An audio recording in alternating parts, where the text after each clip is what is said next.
സന്ദർശിച്ചു. വിംസ് ഹോസ്പിറ്റലിൽ അദ്ദേഹം സന്ദർശനം നടത്തി. അവിടെ ദുരന്തത്തിൽ ഇരയായവരുടെ ചികിത്സാർത്ഥം ഉള്ള കാര്യങ്ങൾ ഉൾപ്പെടെ നടക്കുന്നുണ്ട്. അവിടെ അദ്ദേഹം സന്ദർശിച്ചു. സേവാഭാരതിയുടെ പൊതുശ്മശാനം, മാരിയമ്മൻ കോവിലിന്റെ ക്ഷേത്രത്തോട് അനുബന്ധിച്ചുള്ള ഭൂമിയിലെ പൊതുശ്മശാനം, അവിടെ അദ്ദേഹം സന്ദർശനം നടത്തി. ഒപ്പം തന്നെ ദുരിതാശ്വാസ ക്യാമ്പിലാണ് ഏറ്റവും ഒടുവിലായി അദ്ദേഹം എത്തിയത്, മേപ്പാടിയിലെ. അവിടെ നിന്നും അദ്ദേഹം അവിടെയും കാര്യങ്ങൾ കണ്ട് വിലയിരുത്തിയതിനു ശേഷം മടങ്ങുകയുണ്ടായി. അദ്ദേഹം വാഹനത്തിലേക്ക് കയറുകയാണ്. അദ്ദേഹത്തിൻ്റെ ഇന്നത്തെ സന്ദർശനം അവിടെ ഈ ദുരന്തം ബാധിച്ച ഇടങ്ങളിൽ മാത്രമല്ല അതിൻ്റെ പുനരധിവാസവുമായി ബന്ധപ്പെട്ട് ഉള്ള കാര്യങ്ങൾ എല്ലാം തന്നെ കണ്ട് വിലയിരുത്തി. അതിൽ ബാധിക്കപ്പെട്ടവരുടെ ചികിത്സാർത്ഥമുള്ള കാര്യങ്ങൾ അദ്ദേഹം ആശുപത്രി സന്ദർശിച്ചതിന് ശേഷം നേരിൽ കണ്ട് മനസ്സിലാക്കി. ഏറ്റവും ഒടുവിലായി ദുരിതാശ്വാസ ക്യാമ്പ് സന്ദർശിച്ച ശേഷം സുരേഷ് ഗോപി മടങ്ങുന്നു എന്നുള്ളതാണ് മനസ്സിലാക്കുന്നത്. അദ്ദേഹത്തിന് വാഹനം എന്തായാലും യാത്ര തിരിച്ചിട്ടുണ്ട്. ശാസ്ത്രം പോലും തലകുനിച്ച് നിൽക്കുന്ന അവസ്ഥയാണ്. പുതിയ സംവിധാനങ്ങൾ ഉപയോഗിച്ചുള്ള തെരച്ചിലാണ് നടക്കുന്നത്. നമുക്കറിയാം, ഡ്രോൺ ഉപയോഗിച്ചുള്ള തെരച്ചിൽ, ഈ മണ്ണിനടിയിൽ പെട്ടുപോയിട്ടുള്ള ശരീരങ്ങൾ തിരിച്ചെടുക്കുന്നതിന് വേണ്ടിയിട്ടുള്ള പരിശോധന ഇന്ന് സൈന്യം ഇന്നും തുടരുകയുണ്ടായി. അതിൻ്റെ ദൃശ്യങ്ങൾ നേരത്തെ നമ്മൾ കണ്ടു. എന്തായാലും പുനരധിവാസമാണ് ഏറ്റവും പ്രധാനപ്പെട്ട കാര്യം. കാരണം ക്യാമ്പുകളിൽ ആയിരങ്ങളാണ് ഇപ്പോഴുള്ളത്. അവരെ ജീവിതത്തിലേക്ക് മടക്കി കൊണ്ടുവരേണ്ടതുണ്ട്. അത്തരത്തിലുള്ള ആശങ്കകളും അവിടെ ബാക്കിയായവർ പങ്കുവയ്ക്കുന്നുണ്ടായിരുന്നു ജനം ടിവിയോട് തന്നെ. പുനരധിവാസം ഉൾപ്പെടെയുള്ള കാര്യങ്ങൾ കൃത്യമായ ഏകോപനം സാധ്യമാക്കേണ്ടതുണ്ട്. അപ്പോഴാണ് ഈ കേന്ദ്രമന്ത്രിമാരുടെയൊക്കെ സന്ദർശനം വലിയ രീതിയിൽ പ്രത്യാശ നൽകുന്നതും അവിടെ ബാധിക്കപ്പെട്ടവർക്ക് പ്രത്യേകിച്ചും. എന്തായാലും മിഥുനിലേക്ക് പോവുകയാണ്. മിഥുൻ, പറഞ്ഞോളൂ, അവിടെ നിന്നുള്ള വിവരങ്ങൾ എന്തൊക്കെയാണ്? കാര്യങ്ങളിലാണ് ഇനി തടസ്സം തീരുന്നത്. അത് ഇവിടെ ഒറ്റപ്പെട്ടു പോയ മനുഷ്യർക്ക് ഇനി ജീവിതം എങ്ങനെ തിരികെ പിടിക്കുമെന്ന സങ്കടത്തോടെ വിതുമ്പുന്ന മനുഷ്യർക്കെ സംബന്ധിച്ചിടത്തോളം ഇതുപോലെയുള്ള പ്രധാനപ്പെട്ട സന്ദർശനങ്ങൾ, പ്രധാനമായ ദൗത്യങ്ങൾ നിറവേറ്റാൻ സഹായിക്കുന്ന പൊതുപ്രവർത്തകരുടെ, ജനപ്രതിനിധികളുടെ സന്ദർശനവും എല്ലാം അത് അവരിൽ നിന്നുണ്ടാകുന്ന വാഗ്ദാനങ്ങളെല്ലാം തീർച്ചയായും ഈ ദുരന്ത മേഖലയിലുള്ളവർക്ക് ആശ്വാസമാണ്, ആത്മവിശ്വാസമാണ്, ഇനിയുള്ള ജീവിതത്തിന് പ്രതീക്ഷയാണ്. ഇപ്പോൾ ഇവിടുത്തെ മേപ്പാടിയിലെ ശ്മശാന ഭൂമി സന്ദർശിച്ചതിന് ശേഷം അദ്ദേഹം മേപ്പാടിയിലെ ദുരിതാശ്വാസ ക്യാമ്പ് സന്ദർശിച്ചിട്ടുണ്ട്. അദ്ദേഹം തിരികെ മടങ്ങി എന്നാണ് മനസ്സിലാക്കുന്നത്. പല കാര്യങ്ങളിലും അദ്ദേഹം സഹായഹസ്തങ്ങൾ അല്ലെങ്കിൽ പ്രഖ്യാപനങ്ങൾ, കേന്ദ്ര സർക്കാരിന്റെ ഇടപെടലുകൾ ഏത് തരത്തിലായിരിക്കണം എന്നടക്കമുള്ള കാര്യങ്ങളിൽ കൃത്യമായ വിലയിരുത്തലുകൾ ഈ പ്രദേശങ്ങൾ സന്ദർശിച്ച് നടത്തി. മേപ്പാടിയിലും ഒപ്പം തന്നെ ദുരന്ത ഭൂമിയായിട്ടുള്ള ചൂരൽമലയിലും മുണ്ടക്കയിലും പുഞ്ചിരിവട്ടത്തും എല്ലാം അദ്ദേഹം സന്ദർശനം നടത്തി. കൃത്യമായി അവിടെ നടന്ന ആ ദുരന്തത്തിന്റെ യഥാർത്ഥ വ്യാപ്തി തിരിച്ചറിഞ്ഞതിന് ശേഷം അവിടെയുള്ള പ്രദേശവാസികൾ അടക്കമുള്ള ആളുകളുമായി നേരിട്ട് സംവദിച്ചതിന് ശേഷം അദ്ദേഹം നടത്തിയിരിക്കുന്ന പ്രതികരണങ്ങളിൽ നിന്ന് നമുക്ക് മനസ്സിലാക്കാൻ സാധിക്കുന്നതും അത്തരത്തിൽ കേന്ദ്രത്തിന്റെ കൃത്യമായ സഹായഹസ്തങ്ങൾ, കേന്ദ്രം കേരളത്തെ വയനാട്ടിനെ ചേർത്ത് പിടിച്ചുകൊണ്ടുള്ള തുടർ നടപടികൾ ഉണ്ടാകുമെന്ന് തന്നെയാണ് പ്രധാനമായും അദ്ദേഹം പറഞ്ഞത്.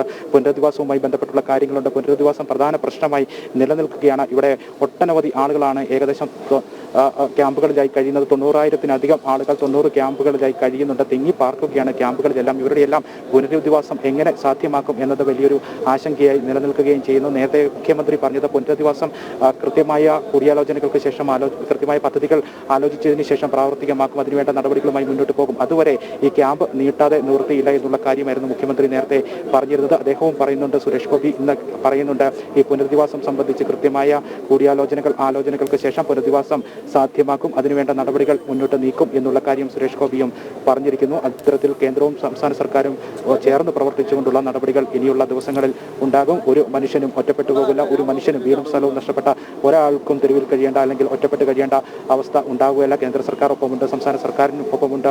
കേന്ദ്രവും സംസ്ഥാന സർക്കാരുകളും ചേർന്നുകൊണ്ട് കേന്ദ്രത്തിന്റെ കൃത്യമായ സഹായത്തോടുകൂടി എല്ലാ കാര്യങ്ങളും പുനർനിർമ്മിക്കുന്നതിനാവശ്യമായിട്ടുള്ള, അവരെ പുനരധിവസിപ്പിക്കുന്നതിനാവശ്യമായിട്ടുള്ള നടപടികളുമായി മുന്നോട്ട് പോകുമെന്ന് കേന്ദ്രമന്ത്രി സുരേഷ് ഗോപി ഉറപ്പു നൽകിയിരിക്കുന്നു. അത് ഇവിടുത്തെ ജനങ്ങളെ സംബന്ധിച്ചിടത്തോളം, ഇവിടെ ഒറ്റപ്പെട്ട ക്യാമ്പുകളിൽ കഴിയുന്ന ദുരിതബാധിതരെ സംബന്ധിച്ചിടത്തോളം വലിയൊരു ആശ്വാസമാണ്. പ്രഖ്യാപനം നടത്തി തിരികെ മടങ്ങുക മാത്രമല്ല, തങ്ങൾ കൂടെ ഉണ്ടാകുമെന്നുള്ള ഒരു പ്രതീക്ഷ, അതാണ്. കാരണം വലിയൊരു സംവിധാനം തങ്ങൾക്കൊപ്പമുണ്ട് എന്നുള്ളൊരു ആശ്വാസം നൽകാൻ ഈ സന്ദർശനങ്ങൾക്ക് സാധിക്കുമെന്നുള്ളത് മിഥുൻ പറഞ്ഞതുപോലെ വെറുതെ കണ്ടങ്ങ് മടങ്ങുകയല്ല എന്നുള്ളൊരു കൃത്യമായ സന്ദേശം കൂടി അതിലുണ്ട്. നമുക്കറിയാം, 2018 ആ ഒരു മഹാപ്രളയത്തിലും ഉരുൾപൊട്ടലും മണ്ണിടിച്ചിലും ഒക്കെ അവിടെയും ബാധിക്കപ്പെട്ട കുടുംബങ്ങളുണ്ട്. ക്യാമ്പിൽ വീണ്ടും എത്തിച്ചേർന്നിരിക്കുന്നത്, വീണ്ടും ഈ പ്രകൃതി ദുരന്തം ഉലച്ച അവരിൽ പലരും പറയുന്നത് അവർക്കൊന്നും ഇപ്പോഴും കൃത്യമായി കിടപ്പാടം ഉൾപ്പെടെ കിട്ടാത്തൊരു സാഹചര്യമുണ്ട് എന്നുള്ളതാണ്. ഇനിയും അവരങ്ങനെ കഷ്ടപ്പെട്ടുകൂടാ എന്നുള്ളത്. പക്ഷേ എല്ലാം നശിച്ച് എല്ലാം മണ്ണെടുത്തുകൊണ്ടുപോയി ബാക്കി ജീവൻ മാത്രം തിരിച്ചു കിട്ടിയവരുടെ പുനരധിവാസം, അത് സുരേഷ് ഗോപി കൃത്യമായി പറഞ്ഞത് അതൊരു വലിയ ചുമതലയാണ് എന്നുള്ളതാണ്. അത് കൃത്യമായി അത് മനസ്സിൽ തട്ടി പറയുന്നതാണ് എന്ന് നമുക്ക് മനസ്സിലാകും. കൃത്യമായി കേന്ദ്രത്തെ അറിയിക്കണം. കാരണം അവിടെ നിന്ന് കാര്യങ്ങൾ വിലയിരുത്താൻ വേണ്ടിയിട്ടാണ്. നമുക്കറിയാം, ജോർജ് കുര്യൻ ഉൾപ്പെടെയുള്ള കേന്ദ്രമന്ത്രി ഒരു നിശബ്ദ സാന്നിധ്യമായി ആദ്യ ദിവസം തന്നെ, ആദ്യ മണിക്കൂറുകളിൽ തന്നെ അവിടെ എത്തി രക്ഷാപ്രവർത്തകർക്ക് വേണ്ട നിർദ്ദേശങ്ങൾ കൊടുത്ത് കാര്യങ്ങൾ ഏകോപിപ്പിക്കുന്നുണ്ടായിരുന്നു. ഇപ്പോൾ കേന്ദ്രമന്ത്രി സുരേഷ് ഗോപി എത്തിയിരിക്കുന്നു. ഇനി അത് തിരിച്ച് നേരത്തെ AP അബ്ദുള്ളക്കുട്ടി പറഞ്ഞതുപോലെയാണ്, ഈ ഒരു പുനരധിവാസം ഉൾപ്പെടെയുള്ള വലിയൊരു സംവിധാനത്തിന്റെ ഭാഗമായി കേന്ദ്ര സർക്കാരും കേരള സർക്കാരും മേശയ്ക്ക് ചുറ്റുമിരിഞ്ഞ് സംസാരിച്ചുകൊണ്ട്, ഒരുപക്ഷെ അത് നമ്മൾ കുറച്ചൊരു അലങ്കാരികമായി പറയുകയാണെങ്കിൽ പോലും ഇത്തരത്തിലുള്ള വിവിധ ഈ ഉയർന്ന തലത്തിൽ ഈ കേന്ദ്രത്തിൻ്റെയും മാത്രമല്ല സംസ്ഥാനത്തിൻ്റെയും കൃത്യമായ ഒരു ഏകോപനത്തിലൂടെ മാത്രമേ ഇത്രയും ആളുകളെ ഇനി പുനരധിവസിപ്പിക്കാൻ സാധിക്കൂ. അപ്പോഴൊക്കെയാണ് മിഥുൻ നേരത്തെ പറഞ്ഞതുപോലെയാണ്, വെറുതെ കണ്ടങ്ങ് മടങ്ങുകയല്ല എന്നുള്ള രീതിയിൽ ഈ സന്ദർശനമൊക്കെ വലിയ പ്രതീക്ഷ നൽകുന്നത്. തീർച്ചയായും അതുതന്നെയാണ് ഈ സന്ദർശനത്തിൻ്റെയൊക്കെ സന്ദേശം. അതുതന്നെയാണ് ആളുകൾക്ക് നൽകുന്ന പ്രതീക്ഷ, നൽകുന്ന ആത്മവിശ്വാസം. അതുതന്നെയാണ് ഇനിയുള്ള ജീവിതം തിരികെ പിടിക്കാൻ പ്രതീക്ഷയോടെ എങ്ങനെ തിരികെ പിടിക്കുമെന്നുള്ള കാര്യങ്ങളുമായി ദുരിതാശ്വാസ ക്യാമ്പുകളിൽ കഴിയുന്ന ആളുകൾക്ക് നൽകുന്ന ആശ്വാസം. എന്തായാലും പുനരധിവാസം ഒരു പ്രശ്നമായി അവിടെ നിലനിൽക്കുന്നു. അതിന് കൃത്യമായ ഇടപെടലുകൾ നടത്തുമെന്ന് കേന്ദ്രമന്ത്രി സുരേഷ് ഗോപി ഉറപ്പു നൽകുന്നു. സംസ്ഥാന സർക്കാരുമായി യോജിച്ചുകൊണ്ടുള്ള പ്രവർത്തനങ്ങൾ നടത്തുമെന്ന് സുരേഷ് ഗോപി ഉറപ്പു നൽകിയിരിക്കുന്നു. ലക്ഷ്മി സൂചിപ്പിച്ചതുപോലെ അല്പം ആലങ്കാരികമാണെങ്കിൽ അത്തരത്തിൽ തന്നെ പറയാം. കേന്ദ്ര സംസ്ഥാന സർക്കാരുകൾ ഒരു മേശയ്ക്ക് ഒപ്പം ഇരുന്നുകൊണ്ട് ചുറ്റുമിരുന്നുകൊണ്ട് കൂടിയാലോചനകൾ നടത്തി പല ആശയങ്ങൾ ചർച്ച ചെയ്ത് അതിൽ പ്രാവർത്തികമാക്കാൻ കഴിയുന്ന, ഏറ്റവും വേഗത്തിൽ പ്രാവർത്തികമാക്കാൻ കഴിയുന്ന ഒരു നടപടി ഉടൻ നടപ്പാക്കും. ഈ ആളുകളെ എല്ലാം പുനരധിവസിപ്പിക്കുക നേരത്തെ ഉണ്ടായ മുൻകാല അനുഭവങ്ങൾ പോലെ ആയിരിക്കില്ല എന്നുള്ള ഒരു പ്രത്യാശയോട് കൂടിയുള്ള ഒരു കാര്യം തന്നെയാണ് അദ്ദേഹത്തിന്റെ വാക്കുകളിൽ. കേന്ദ്രമന്ത്രി സുരേഷ് ഗോപി കൃത്യമായ ഇടപെടലുകൾ കേന്ദ്ര സർക്കാരിന്റെ ഇടപെടലുകൾ ഈ കാര്യത്തിൽ ഉണ്ടാകുമെന്നുള്ള ഉറപ്പ് ഇവർക്ക് ലഭിച്ചിരിക്കുന്നത്. അതോടൊപ്പം തന്നെയാണ് രക്ഷാദൌത്യവുമായി ബന്ധപ്പെട്ടുള്ള കാര്യങ്ങൾ അദ്ദേഹം പറഞ്ഞിരുന്നു. ഈ മേഖലകളിലെല്ലാം തിരച്ചിൽ വ്യാപകമായി നടക്കുകയാണ്. ഈ ചൂരൽമലയിലായാലും മുണ്ടക്കയായാലും പുഞ്ചിരിവട്ടത്തായാലും തിരച്ചിലുകൾ വ്യാപകമായി നടക്കുന്നു. ആ ഭാഗങ്ങളിലെല്ലാം കൂടുതൽ മൃതദേഹങ്ങൾ അടിഞ്ഞു കിടക്കുന്നുണ്ടാകാം എന്നുള്ളൊരു വിലയിരുത്തൽ 3 ദിവസം മുൻപേ സൈന്യം സംസ്ഥാന സർക്കാരിനെ അറിയിച്ചതാണ്. മുണ്ടക്കൈ മേഖലയിൽ നിന്ന് ജീവനോടുകൂടി ആരെയും തിരികെ കിട്ടാനില്ല എന്നുള്ള ഒരു വിലയിരുത്തലാണ് സൈന്യത്തിന് ഉണ്ടായത്. ആ കാര്യമാണ് സൈന്യം നേരത്തെ സംസ്ഥാന സർക്കാരിനെയും മുഖ്യമന്ത്രിയെയും അറിയിക്കുകയും ചെയ്തത്. അപ്പോൾ ഈ മേഖലകളിലെല്ലാം അത്യാധുനിക സംവിധാനങ്ങൾ ഉപയോഗിച്ചുകൊണ്ടുള്ള പരിശോധന നടത്തും എന്നാണ് സുരേഷ് ഗോപി പറഞ്ഞത്. ആ കാര്യം തന്നെയാണ് ഇപ്പോൾ അവിടെ നടന്നുകൊണ്ടിരിക്കുന്നത്. നമ്മൾ ഷിരൂരിൽ കണ്ടതാണ്. അത്യാധുനിക ഐബോർഡ് സംവിധാനം ഉപയോഗിച്ചുകൊണ്ടുള്ള, ഡ്രോണുകൾ ഉപയോഗിച്ചുകൊണ്ടുള്ള പരിശോധന, ജീവന്റെ അംശം മണ്ണിന്റെ അടിയിൽ എവിടെയെങ്കിലും ഉണ്ടോ എന്ന് കണ്ടെത്തുന്നതിന് വേണ്ടി ഐബോർഡ് ഉപയോഗിച്ചുകൊണ്ടുള്ള പരിശോധന നമ്മൾ ഷിരൂരിൽ കണ്ടതാണ്. ആ ദൗത്യം തന്നെയാണ് ഇപ്പോൾ ചൂരൽമലയിലും നടക്കുന്നത്. ചൂരൽമലയിൽ വിവിധ ഭാഗങ്ങളിൽ ഒരു പക്ഷേ മണ്ണിന്റെ അടിയിൽ ജീവന്റെ അവശേഷിപ്പുകൾ ഉണ്ടാകാം എന്നുള്ള ഒരു പ്രതീക്ഷ നിലനിൽക്കുന്നിടത്തോളം കാലം ഇത്തരത്തിൽ തന്നെയുള്ള ഈ മനുഷ്യജീവനുകൾ കണ്ടെത്താൻ ഉള്ള ശ്രമം തുടരുക തന്നെയും. അതുകൊണ്ടാണ് ഐബോർഡുകൾ ഉപയോഗിച്ചുകൊണ്ടുള്ള പരിശോധനകൾ അവിടെ വ്യാപകമായി ചൂരൽമലയിൽ ഇപ്പോൾ നടക്കുന്നത്. ഷിരൂരിൽ ഈ പരിശോധനയ്ക്ക് നേതൃത്വം നൽകിയ റിട്ടയർഡ് മേജർ ജനറൽ ഇന്ദ്രപാലൻ തന്നെയാണ് ഇവിടെയും ഈ പരിശോധനയ്ക്ക് നേതൃത്വം നൽകുന്നത്. അദ്ദേഹം ചൂരൽമലയിൽ എത്തിയിരുന്നു. ഈ പരിശോധനകൾക്കെല്ലാം നേതൃത്വം നൽകിയിരുന്നു. സുരേഷ് ഗോപി പറഞ്ഞതുപോലെ തന്നെ അത്യാധുനിക സംവിധാനങ്ങൾ, ഐബോർഡ് ഉൾപ്പെടെയുള്ള സംവിധാനങ്ങൾ ഉപയോഗിച്ചുകൊണ്ടുള്ള വ്യാപകമായ തിരച്ചിലാണ് ഇപ്പോൾ നടന്നുകൊണ്ടിരിക്കുന്നത്. ഞാൻ മനസ്സിലാക്കുന്നിടം ഐബോർഡ് എന്ന് പറയുന്നത് മണ്ണിനടിയിൽ ഈ മൈനുകൾ കണ്ടെത്തുന്നതിന് വേണ്ടി സൈന്യം ഉപയോഗിക്കുന്ന ഒരു അത്യാധുനിക സംവിധാനമാണ്.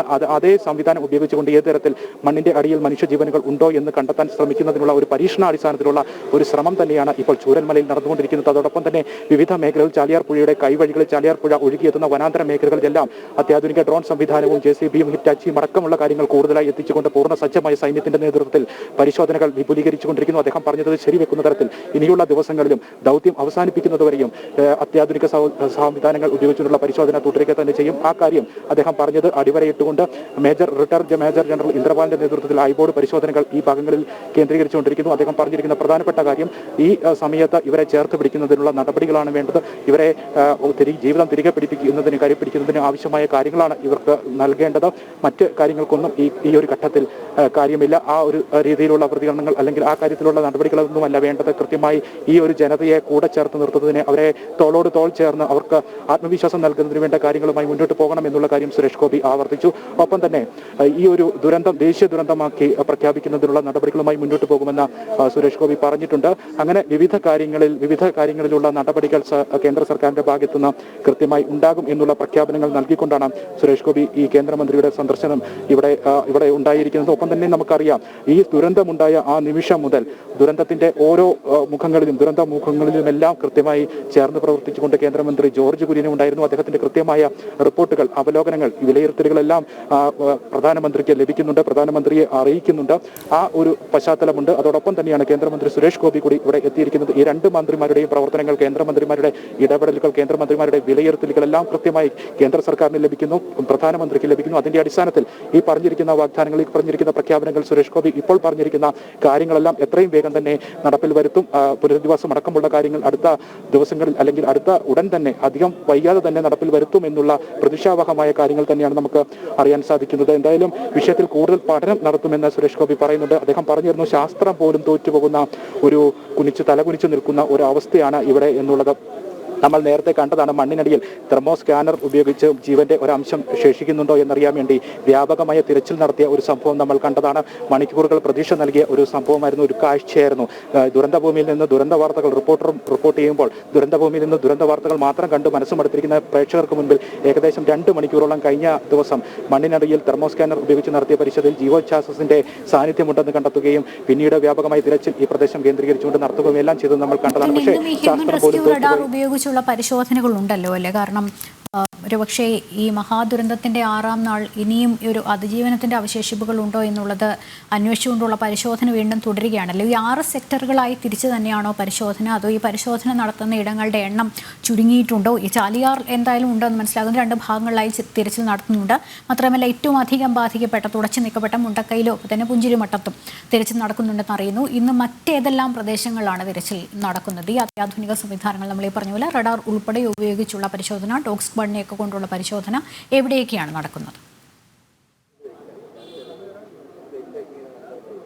ലക്ഷ്മി, ഞാൻ സൂചിപ്പിച്ചതുപോലെ തന്നെ ഏറ്റവും അത്യാധുനിക സംവിധാനങ്ങൾ ഉപയോഗിച്ചുകൊണ്ടുള്ള ഒരു പരിശോധനയാണ് ഇപ്പോൾ നടന്നുകൊണ്ടിരിക്കുന്നത്. ചൂരൽമലയിൽ ഐബോർഡ് ഉപയോഗിച്ചുകൊണ്ടുള്ള പരിശോധന നടക്കുന്നു. ഞാൻ നേരത്തെ പറഞ്ഞതുപോലെ തന്നെ മണ്ണിന്റെ അടിയിൽ ജീവന്റെ കണിക, ജീവന്റെ ശേഷിപ്പുകൾ ഉണ്ടെങ്കിൽ തിരികെ ജീവിതത്തിലേക്ക് കൊണ്ടുവരുന്നതിന് വേണ്ടി ഉള്ള പരിശോധന തന്നെയാണ് ഈ അത്യാധുനിക ഐബോർഡ് ഉപയോഗിച്ചുകൊണ്ടുള്ള സംവിധാനം ഉപയോഗിച്ചുകൊണ്ടുള്ള പരിശോധന. നേരത്തെ സൂചിപ്പിച്ചതുപോലെ ഷിരൂരിൽ ഈ ദൗത്യത്തിന് നേതൃത്വം നൽകിയ റിട്ടയർഡ് മേജർ ജനറൽ ഇന്ദ്രപാലൻ തന്നെയാണ് ഇവിടെയും എത്തി ആ പരിശോധനയ്ക്ക് നേതൃത്വം നൽകിക്കൊണ്ടിരിക്കുന്നത്. അതോടൊപ്പം തന്നെ റഡാർ സംവിധാനങ്ങൾ ഉപയോഗിച്ചുകൊണ്ടുള്ള പരിശോധന ചൂരൽമലയിൽ മാത്രം പല മേഖലകളിലും നടക്കുന്നുണ്ട്. മുണ്ടക്കയിലുണ്ട്, പുഞ്ചിരിവട്ടത്തിന്റെ വിവിധ ഭാഗങ്ങളിലുണ്ട്, ചാലിയാർ പുഴയുടെ വിവിധ ഭാഗങ്ങളിലുണ്ട്. നേരത്തെ പറഞ്ഞതുപോലെ തന്നെ 6 സെക്ടറുകൾ തിരിച്ചുകൊണ്ടുള്ള പരിശോധന തന്നെ വ്യാപകമായി കഴിഞ്ഞ 3 ദിവസങ്ങളിലായി നടക്കുന്നുണ്ട്. കാരണം ഇങ്ങനൊരു പരിശോധന നടത്തുന്നതിനുള്ള പ്രധാന കാരണം, അത്യാധുനിക സംവിധാനങ്ങൾ ഉപയോഗിച്ചുകൊണ്ടുള്ള പരിശോധന വ്യാപകമായി നടത്തുന്നതിനുള്ള ഒരു പ്രധാന കാരണം, ഇതിന്റെ ആദ്യഘട്ടത്തിൽ നമുക്ക് മുണ്ടക്കയിലും പുഞ്ചിരിവട്ടത്തും ഒന്നും അത്യാധുനിക സംവിധാനങ്ങൾ JCB, ഹിറ്റാച്ചി അടക്കമുള്ള യന്ത്ര സാമഗ്രികളൊന്നും എത്തിക്കാൻ പറ്റാത്ത സാഹചര്യമായിരുന്നു. പിന്നീട് 2 ദിവസം മുൻപ് ബെയിലി പാലത്തിന്റെ നിർമ്മാണം പൂർത്തിയാക്കുന്നു. ഇവിടേക്ക് വളരെ വേഗത്തിൽ